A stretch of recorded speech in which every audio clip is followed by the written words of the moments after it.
Today marks the first pour for the new GAC building here in Woburn. GAC, or granular activated carbon, is used to remove contaminants from drinking water, so precision in this structure is critical. These walls need to be watertight, square, and true. The top of the wall has 4 different pitches, which is where the tight tolerances really matter.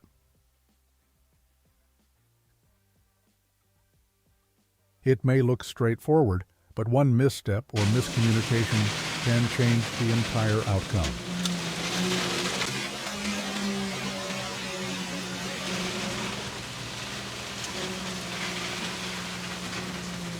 Grateful for the crew making it happen.